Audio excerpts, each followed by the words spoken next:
मेरे प्यारे मित्रों, भाइयों और बहनों,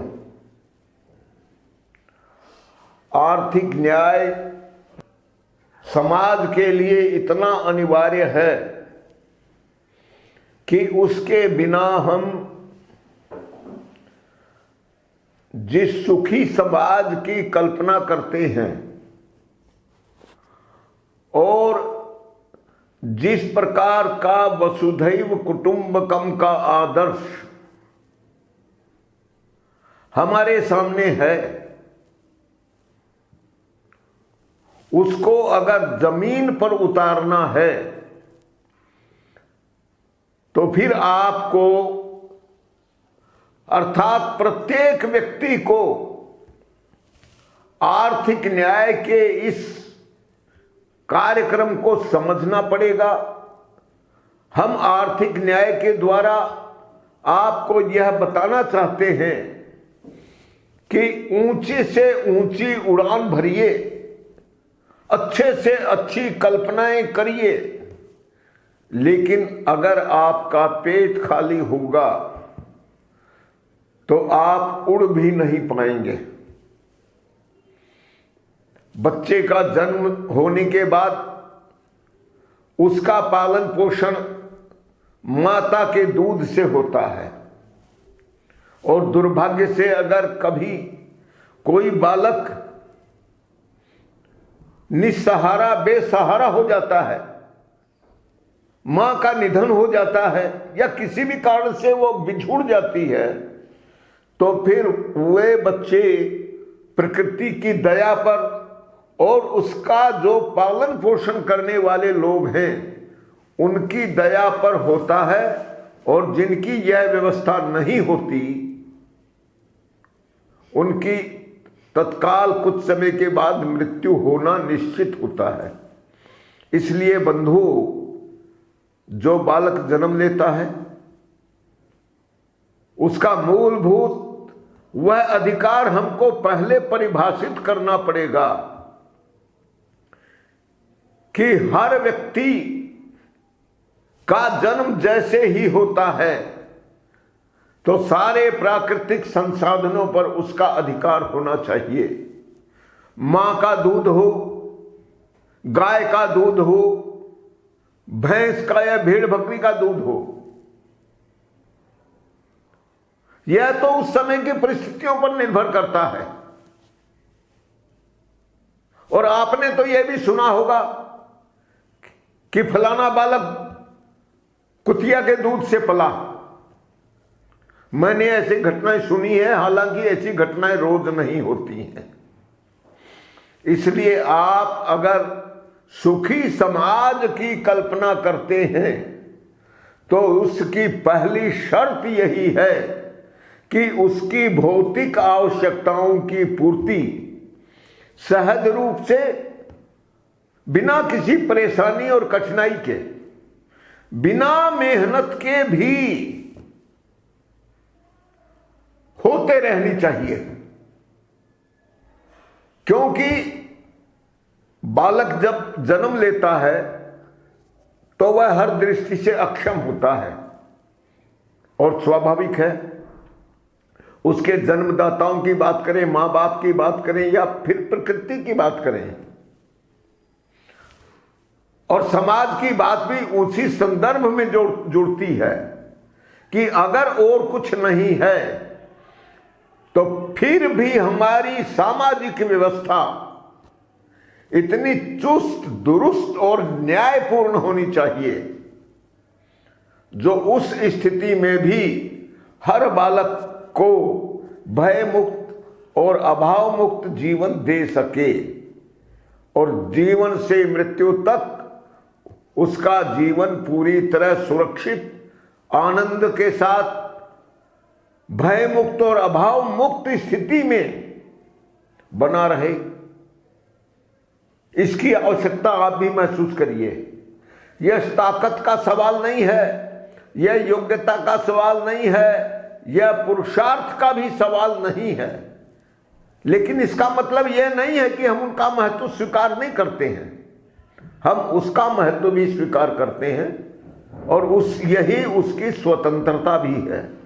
इसलिए स्वतंत्रता और समानता के इस अद्भुत मेल के आधार पर ही आर्थिक न्याय की वह कल्पना आपके दिमाग में क्रमशः स्पष्ट होते जानी चाहिए, और उसी के द्वारा फिर हम एक सुखी समाज की कल्पना, उसको धरती पर उठाने की बात कह सकते हैं। आप जैसा जानते हैं कि आज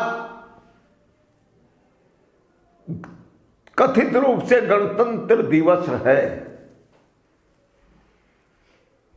मैं कथित रूप से इसलिए कह रहा हूं कि जिन्होंने संविधान बनाया, जिन्होंने पूरी राजनीतिक प्रणाली बनाई, जिन्होंने न्यायालय बनाया, आम व्यक्ति को सब कुछ जानने का अधिकार दिया और गोपनीयता का प्रावधान भी उन्होंने हमारे संविधान में कर दिया। इसमें इस देश का आम आदमी शामिल नहीं था, लेकिन एक षड्यंत्र के तहत वह संविधान भारत की जनता की ओर से कह भी दिया गया, जबकि भारतीय जनता, भारत का आम व्यक्ति, भारतीय समाज आज भी उस खोटे संविधान के बारे में ज्यादा नहीं जानता। वकीलों में जो बहस होती है उससे तो आम आदमी वैसे ही डरता है, न्यायालय जाने से ही डरता है, और कमजोर आदमी की तो हिम्मत भी नहीं होती कि वह किसी ताकतवर व्यक्ति से एक बार जबान भी लड़ा सके। और यदि उसके साथ कोई दुर्घटना भी ताकतवर आदमी के द्वारा हो जाती है तो उससे खुद भागने में ही अपनी भलाई समझता है। अब यह उस ताकतवर आदमी अगर भला हुआ तो वह जरूर उसे फिर खोजता है, उसकी जो सहायता कर सकता है वह भी करता है, और अपनी गलती के लिए वो पश्चाताप का रास्ता भी पकड़ता है। यह तो स्वाभाविक है। समाज में जो अच्छे लोग हैं उनको अच्छा स्वीकार करना पड़ेगा। इसलिए मैं ये भी साथ ही साथ कहूंगा कि संपन्न होने का मतलब दुष्ट होना नहीं होता, और गरीब होने का मतलब परोपकारी नहीं होता, सज्जन भी नहीं होता।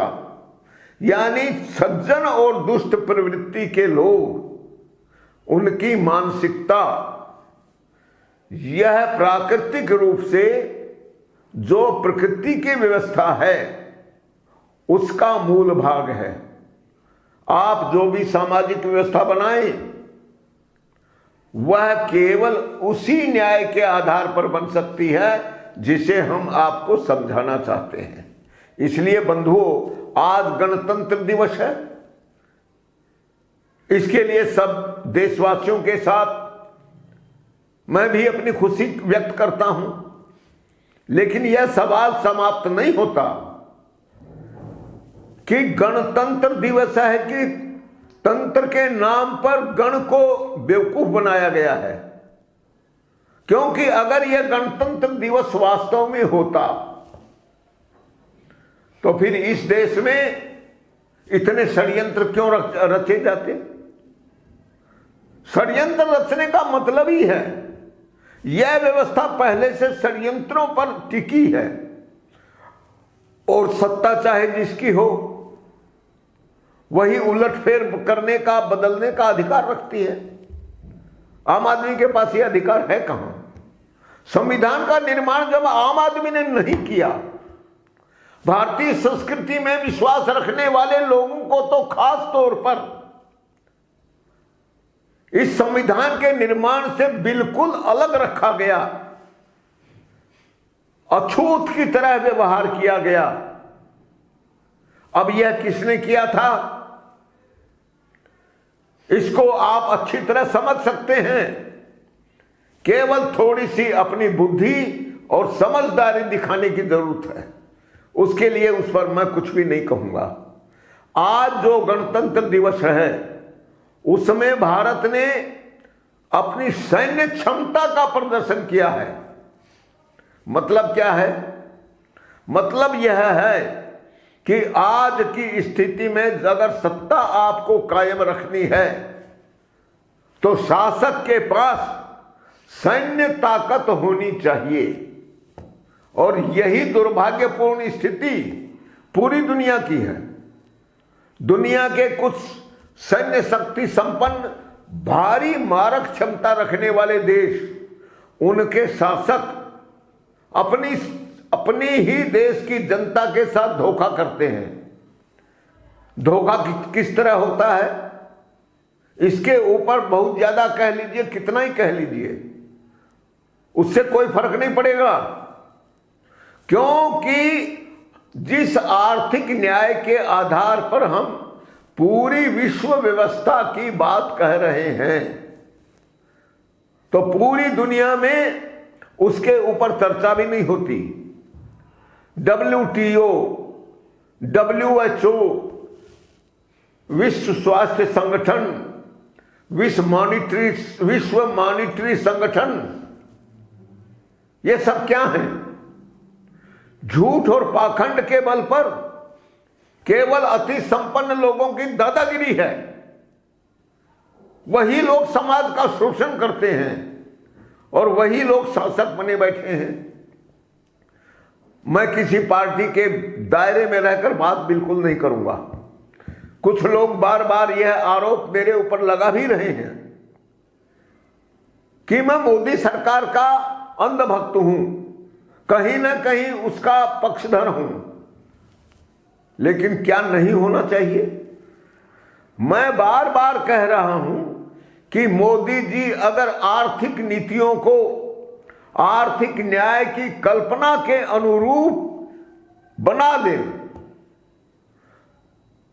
और उसी के अनुसार संविधान में और कानूनों में बदलाव भी करें तो मैं दावे के साथ कह सकता हूं कि शासकों के प्रति जो पूरे समाज में अलगाव की स्थिति दिखती है,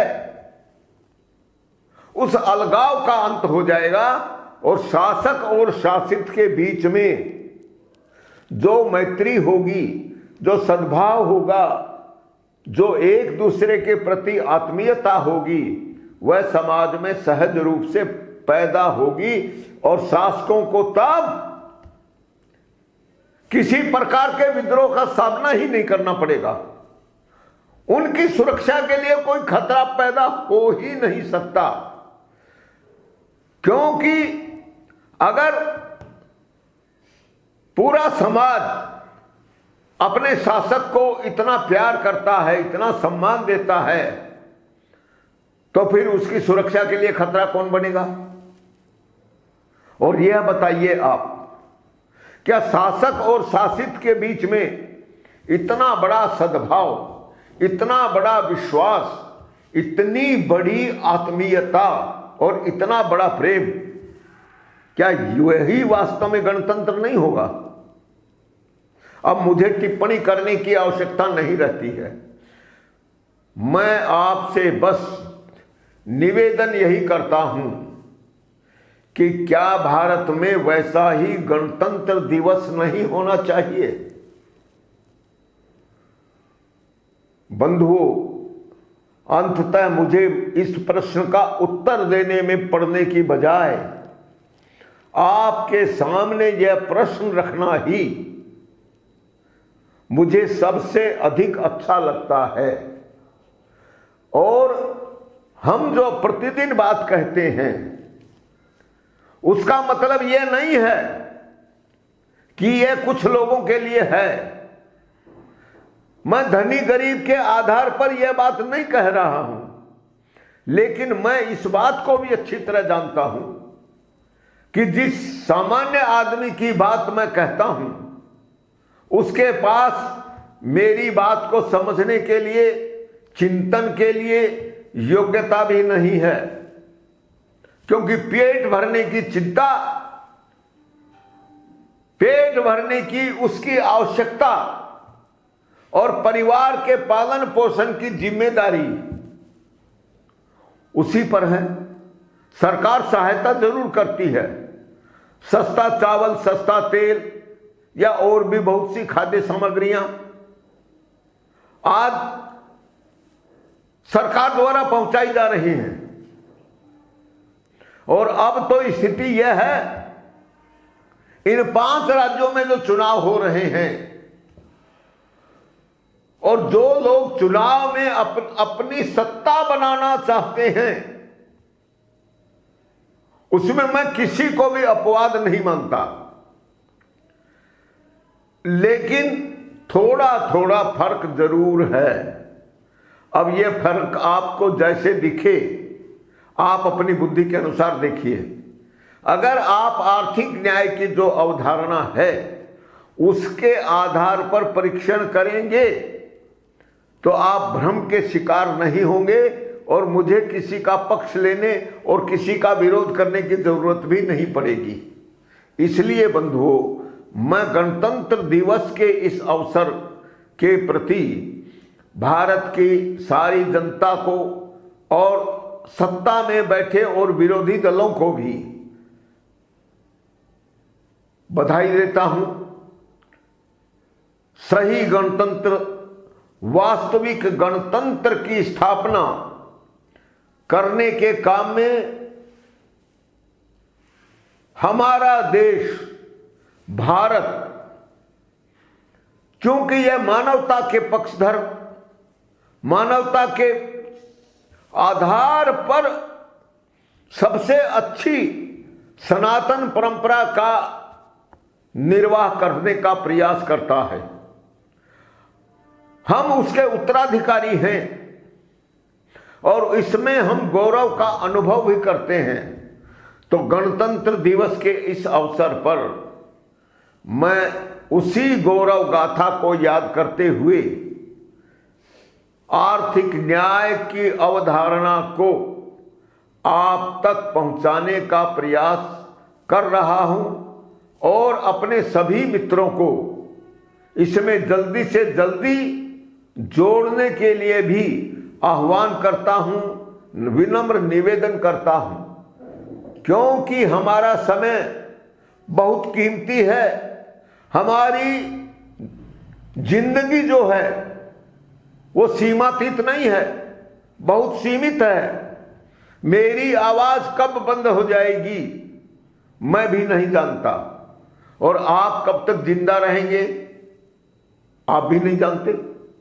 दोनों तरफ से अनिश्चितता है और इसी अनिश्चितता को देखते हुए आप आर्थिक न्याय की परिकल्पना, उसके हर बात को बहुत गहराई से सोचते हुए इसके ऊपर अपनी प्रतिक्रियाएं और अपनी प्रतिबद्धता, इसके बारे में विचार करेंगे। और हम इस बात का भी विश्वास करते हैं कि अगर हम बिना भटके सही दिशा में आगे बढ़ते रहे तो हम अपनी जीवन को सुखी बनाने के साथ साथ पूरी मानवता को सुखी बनाने के लिए खुद पुण्य का अर्जन भी करेंगे और अपना जीवन सुखी होगा, सुरक्षित होगा, भय मुक्त और अभाव मुक्त होगा। इसका भी यथार्थ आनंद हम प्राप्त कर सकेंगे। इसलिए बंधुओं, मैं विशेष तौर पर जो बुद्धिजीवी हैं, जो समाज के बारे में चिंतन करने की क्षमता रखते हैं और जिनमें महत्वपूर्ण भूमिका होती है, फिर वे लोग चाहे शासक के पद पर हों या प्रशासक के पद पर हों, दोनों को स्वीकार करते हुए लेकिन समाज के हित को सर्वोपरि मानकर आर्थिक न्याय की परिकल्पना के आधार पर अच्छे से अच्छे भविष्य का निर्माण करेंगे। स्वतंत्रता दिवस पर मैं सभी को बधाई देते हुए आज की अपनी बात यह कहकर समाप्त करता हूं कि आर्थिक न्याय के लिए सारे प्राकृतिक संसाधनों पर सबका समान अधिकार है। इसलिए औसत से ज्यादा जिसके पास भी संपत्ति है वही समाज का कर्जदार है और उसके ऊपर ब्याज की दर से संपत्ति कर लगना चाहिए। इसके अतिरिक्त जितने भी कर हैं वो समाप्त होने चाहिए और बजट का खर्च काटकर जो शुद्ध लाभ है वह समाज का लाभ है, व्यक्ति का नहीं। और इसलिए समाज के एक भी व्यक्ति को छोड़े बिना समान रूप से सब लोगों तक इसका न्यायपूर्ण अर्थात समान हिस्सा निरंतर मिलना चाहिए। और तभी यह लड़ाई समाप्त होगी, यह षड्यंत्र समाप्त होंगे, एक दूसरे को गिराने की जो रणनीति है उससे भी मुक्ति मिलेगी। और जब कोई किसी के लिए खतरा ही नहीं होगा तो सबका जीवन सुखी होगा कि नहीं। इसलिए मैं बिल्कुल शुद्ध हृदय से आप तक यह कहना चाहता हूं और मैं समझता हूं कि यदि कोई बात सुनने में समझने में कोई कठिनाई हो तो आप प्रतिक्रियाओं के माध्यम से इस बात को आगे बढ़ाएंगे और हम भी समय समय पर इसके स्वरूप में आपकी सलाह और चिंतन के आधार पर परिवर्तन करते रहने की प्रेरणा प्राप्त करते रहेंगे और हम उसी रास्ते से बढ़ेंगे जिस दिशा में आप इसे बढ़ाना चाहते हैं और वह आर्थिक न्याय का ही रास्ता होगा, इसका भी मुझे विश्वास है। इसलिए अपनी सारी बातें आज के इस छोटे से एपिसोड में जितना आ सकता है और जितना आवश्यक मुझे लगता है उसे कहकर अपनी वाणी को विराम देता हूं।